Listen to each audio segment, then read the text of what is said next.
was an epic battle between socialism and capitalism. It defined the entire century. And capitalism won. But it's not perfect.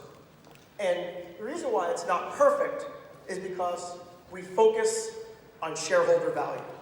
When I was in business school, a professor asked the question, what's the number one goal of management? And all of us said, to make great products, to satisfy our customers, to increase the company profits. And they said, the only thing management job is to do is to increase shareholder value. And that's what leads to things like people getting dragged off their airplanes, or car companies lying about their emission standards and what they're doing to the environment. So we think there's a better way. And we think that society can get together and take capitalism to the next level. And we think we can do that by focusing on stakeholder value. When we visited Cardinal Turkson in his office about 3 months ago, we gave this presentation. And he wisely said, what if you took the stakeholder value, shareholder value, and just changed that word with stakeholder value? And that's what we think Capitalism 2.0 is. It's focusing on the customer, focusing on the environment around you, and putting the needs of society first. So we've heard a lot of quotes from Pope Francis this evening, and the Laudato Si Challenge is the answer to his call, the call to help care for our common home. To do it in a variety of ways, and one of the ways that we chose to do it is to look for companies that are mission-driven, but also fiercely for-profit.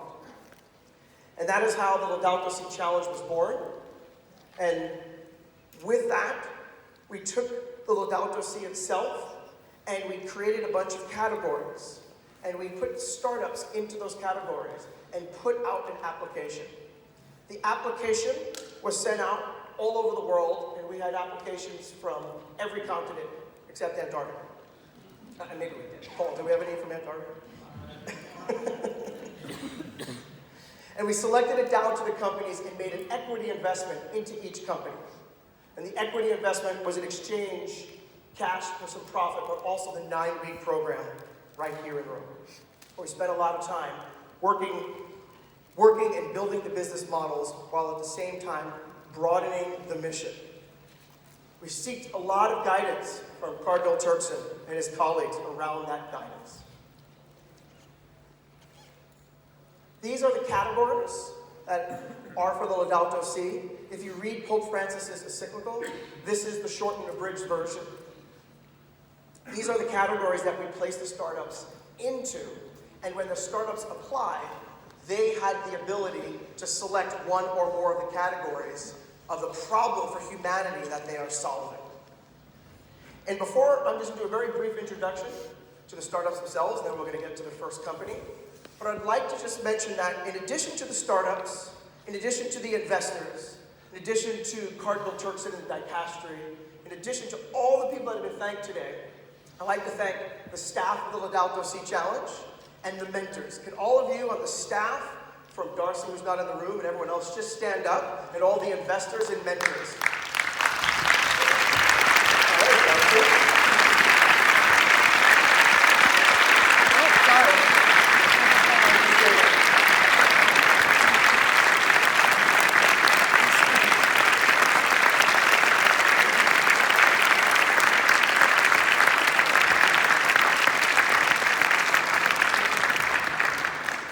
Without all those people that just stood, we would not have a Laudato Si Challenge. So these are the companies you're going to see. First will be Rise, a food tech company, followed by Aquas, primarily dealing with the crisis in water. Then Smart Yields, dealing a lot with food security and farming. Then we'll see Scooterino, an urban solution that is not only doing human potential, but also conservation. Then we'll see Innovatia, dealing with massive environmental issues, followed by Paper, solving the crisis we're facing with ecology, particularly with trees and the office printing environment. Then we'll see Nocero, trying to light up some of the poorest people in the world. as well as some of the richest. Then we'll see pro-trash, taking the time to take trash taking trash out of the environment in your current surroundings and actually into the proper location to become recycled. And then lastly, we'll see mandalist energy, which is giving farmers the ability to upcycle their crops into energy and bringing energy to the people that are off the grid. So those are the companies, and they're linked back to the Laudato Si. It's important that you know how each one of those companies intersects with the Laudato Si itself if you haven't read the document. As I said before, we've got an amazing group of mentors. I'd like to bring the first mentor out, Jean-Marc.